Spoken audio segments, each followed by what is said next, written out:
Welcome to Podsauce. I'm Dax Holt. I am Alicia Renee. I'm looking forward to this.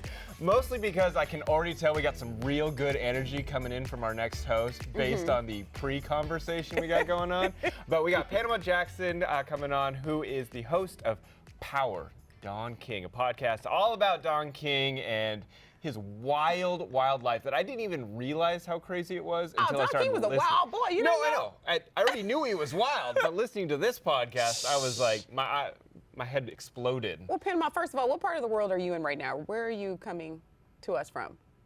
I live in Washington, D.C. Oh, so okay. I'm here with the people. I'm in the home of the people. Not up with the people. For some reason, I thought you were going to say New York, because then I was like, well, that explains everything that I need to know, Panama.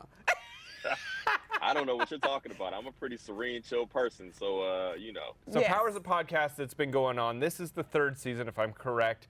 You are now Yes. diving into the life of Don King. Why Don King? Why not Don King? Well, actually, why not Don King is a good response to that because, number one, I don't think there's enough information out there about Don at this point. You know, the more we dig into his story, the more we've learned about him. I mean, it's quite fascinating. I mean, if you've listened to any of the episodes, you understand this is not just a straightforward story about somebody who just ran the boxing world. Like, there's a lot to it. And there's not a lot out there about Don King. And sometimes you got to find ways to give even people with some issues their flowers, right? So, you know, the conversation started, to say the least. Here's my how do I put it? Oh, Panama. So I listened to it, and first of all, I've always had my own perception of Don King. Just one, because we did grow up in the era of Mike Tyson, and Don King did make that whole experience a show. Don King was Don Kinging long before the Tysons of this world, which you guys will get full context of. Panama did a beautiful way of painting that before picture in his podcast. I'll give you your flowers there. My pushback is, God dog it, sometimes let me know if you agree or disagree. Don King is truly loyal to his coin. Facts. He is not a loyal person. He is not down with it. Don King got away with the finesse, and I feel like he built an entire career off of knowing how to finesse the hell out of the right people. What I mean by that is, we can even start back to the closed quarter conversation that was had, and I didn't know about this after he was convicted of murder, that his lawyer had with the judge. Who's even doing that? Isn't that illegal to have closed door conversations? What do you mean, is that illegal? It's definitely illegal. I went to school for law. You know I know that's illegal. That is illegal. I'm not a lawyer, so I don't know what is or isn't illegal. I do know it happened and things changed. And listen, that's not Don's fault. That's the people who allowed the system to change it for him's fault. Let me tell you something. He told his lawyer, he said, fix it and fix it how Jesus would fix it. Make it clean. Make it right. Then you go into and I didn't know this part. I joke, but there is something really challenging about someone that brought so much. He did bring a lot of flair. He did bring a lot of pizzazz to the world of boxing, and he did get black men their bag. Well deserved. So I can give him his flowers in that regard. I think my issue is when when I think it was George Foreman who fought Frazier, that one, Thriller in Manila. Am I saying that one? No, that's Muhammad Ali. That's Muhammad Ali, yes. The one prior to that. He arrives with George and leaves with Frazier. Am I getting that mixed up, or did that happen? Arrives with Frazier and leaves with George. Thank you. Yes. And then the same thing happened with Thriller in Manila. He arrives with George and leaves with Muhammad Ali. Well, I mean, there's a couple fight details you got wrong there, but the larger picture you see what I'm saying, though. You see he left with somebody. The larger picture is this. Yes. So I'm going to say this. I agree with you entirely. The one thing about Don King that I think that I have learned, well, that we all know, is that Don is an opportunist, right? Yes. Don believes in capitalism. My man believes in getting to the bag. He believes in getting to his bag first and then paying out everybody else after. And that has been the same since it seems like day one. Like, you called him a finesser. I mean, he might be the finesse god. You know what I'm saying? Like Don King is Pantheon, Mount Rushmore level finesser. 1,000%. Now, that's not his whole story, because you also said something interesting. Like, the narrative that I have of Don King was given to me. When I grew up, I only heard of Don King in one way. That was negative, crook, somebody who just took everybody's money. He was kind of a caricature. He was a punching bag. He was an easy scapegoat for jokes, right? And he probably didn't care because he was getting everybody's money, so it didn't matter, right? Like, we're joking, he's getting rich, whatever. But his story is a lot more nuanced than that, in my opinion. And this is not me caping for Don. I don't think Don needs anybody to cape for him, but it is me saying that I have learned that there's more balance to Don King's story that isn't just the crook, isn't just the finesse part. Like what he actually did for the game of boxing. He got people paid more money than they've ever been paid, right? That part is all true. What I've been telling everybody is this: whatever you can say about Don King, all of it's true. The good stuff, the bad stuff, anything you have to say about Don, it's probably true. And that's part of his story that I don't think people truly know or have been told before. What do you feel like was the most shocking thing you learned about Don King? Because for me, I didn't know about the murders, or I don't know what to say murders, but deaths. You know what I'm saying? Like, I didn't know that he had killed people. And maybe just because I was so young at that time. It was multiple people? I didn't finish. He got two bodies on him? Two. He do. And I King got two didn't bodies. know that. So for me, that was super shocking. And so what do you feel like for you was the most shocking part of? I'll say that. So this is going to be interesting.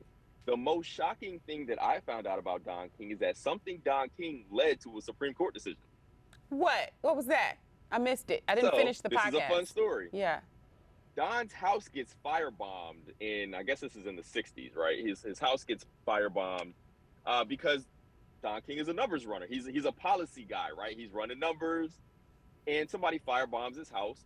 Well, Don King snitches to the police, and he tells the police where he thinks the guy who did it is, right? Or where he thinks they are. The police go to that house, and they flash a piece of paper as a fake warrant, and then break into the house and go through all the stuff, right? The woman's house they broke into, her name was Doll Mapp. You can look this up, Mapp versus Ohio. The police end up, the problem was Doll is somebody. Doll has her lawyer on speed dial even back then. She calls the lawyer. The lawyer's like, they can't do that. Next thing you know, the police got to come out of the house. They actually handcuffed her to a radiator or something like that. Anyway, so Doll is pissed. Doll is like, yo, I'm a search somebody. And seizures. Yes. Doll ends up filing a case against the police, and this ends up going to the Ohio Supreme Court and ends up at the actual Supreme Court of the United States of America, where now you can't just flash a piece of paper and run up in somebody's house. You cannot do an illegal search and seizure off a false premise kind of thing. It's like a Fourth Amendment right thing. Yeah. So because Don King snitched on some people, this woman ends up filing a case that goes all the way to the Supreme Court. Wow. That's the most interesting thing that I learned about Don King. Don King shows up everywhere. I can make a connection between Don King and the New England Patriots. I'm listening, Panama. I'm glad you are. Allow me to share. Funny you should ask. Go. Funny you should ask. Actually, there's two parts of this. So Don King ends up being the promoter for the Jackson's Victory Tour in '84 for a little while, right? Well, one of the other people involved in this promotion, I think his name was Chuck Sullivan at the time. But anyway, his family owned the New England Patriots. But because of the issues that I think Chuck had with trying to sell out venues, there was some kind of ticketing issues or whatever. Chuck's family ends up having to sell the New England Patriots to make up some of the losses to who? The Kraft family. Wow. So somehow Don King is even involved with the New England Patriots. It's a reach. It's a reach. Don't get me wrong. But pause right there. Did she do it? Did she do what? Did she bomb his house? Was she the one who? No, she wasn't the person who did it. The person who did it was at the house. Oh. They just showed up at the house. Okay. She didn't even do it. Okay. She didn't do that. Okay. This is a woman with a lawyer on speed dial. Okay. She firebombed us. And she was like a high society type individual too. Like she was a black woman, but she was a woman about town. Like she was a somebody. So here's another fun thing. The original promoter for the Jackson's Victory Tour was supposed to be Quaker Oats. Okay? You're going to see where this goes real quick. Don King comes in, pushes Quaker Oats out, and brings in Pepsi. What commercial does Michael Jackson end up having to do Pepsi. because of this thing? Pepsi. The Pepsi commercial where what Is that the one where he lost his hair, That's though? where he caught on Hair gets set fire, on which fire. spiraled the rest of his life. Yes. So I'm not saying it was Don King's fault. Don King took down Michael Jackson. That's what I hear you say. He got him hooked on drugs. He took down Michael Jackson because I didn't say nothing like that. All I said was Don King brought in Pepsi and Michael Jackson did a commercial. It just so happened at this commercial shoot, Michael Jackson's hair catches on fire. Say less, Panama. Say less, Panama. So we're quoting you, Panama. I picked up Don what King you put took down. down Michael Jackson. And I'll deny every last word of that. All right, Panama, we are a podcast discovery show. What podcasts are you listening to currently? Oh, some of my favorite podcasts, Questlove Supreme. If you're into music and if you're into like deep dives, it's one of the most fun podcasts to listen to just because of how nerdy they get about stuff. There's a 3-parter with Jimmy Jam and Terry Lewis that might be my favorite podcast episode of anything ever. Ooh. Oh, we got to try to get Quest on here. Yeah. Then. I'm about to... Yeah. Oh, please. Yeah. Wonderful. I'm also listening to Bill Simmons' Book of Basketball podcast. There's a sub show called The Icons Club that Jackie McMullen, who is a longtime sports writer, is doing, and it breaks down like all of these NBA icons. And it kind of breaks down like what it took to get into that elite level of superstardom, that club, so to speak. What's the name of that one? Icon Club. It's called The Book of Basketball, The Icons Club. And that's Bill Simmons? It's on the Ringer podcast network, but it's called The Book of Basketball. If you like putting Book of Basketball. Also on that same network, I love The Rewatchables, which is the podcast where they talk about, rewatching movies. I love that because, I'm a movie person. I'm a culture person, which means movies are part of my life heavy. So I love like hearing the discussions about these movies that I also know and love. And stuck with Damon Young. Damon Young, my partner at VSB for years, he has a podcast out and he's, kind of talking about vulnerability as a black man and like so it's a good podcast worth listening to and checking out. I'm gonna have to check that out. Stuck with that. I love black men being open and transparent about their emotions and their feelings because see, then when I run into one that's single, he won't bring any of his tomfoolery my way because he has worked all that out. I'm here for it. I mean, I think we are all works in progress here for continually. As we like to say, God don't clean it up. Don't clean it up. I said what I said, and I'm standing on it. Well, Panama, thank you so much for joining us. And for anyone who wants to check out Panama's podcast, Power, Don King, head on over to podsauce.com. We'll have a link there. We strongly suggest you guys check it out. Start from the beginning.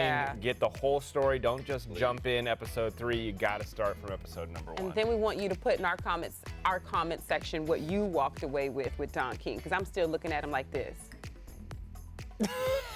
Which is fair. I'm sure he understands. I'm sure Don King understands. Thank you for joining us. Thank you all.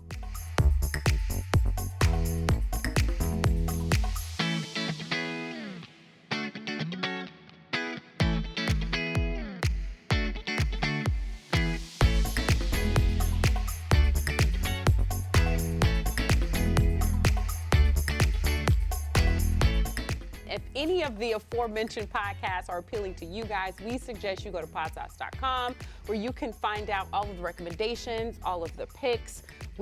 They're there for you, aplenty. Hit us to our socials. Yeah, head on over to our socials if you want to check us out on podsauce.com, as well as we're on Instagram, Facebook, Twitter, YouTube. Subscribe, like, all the fun stuff there. Turn on all of our notifications. You can find us at The Podsauce. You can find me personally at Dax Holt. And you can find me at I Am Alicia Renee. And until next time, thank you guys for joining us on our bumpy ride. Be good to yourselves.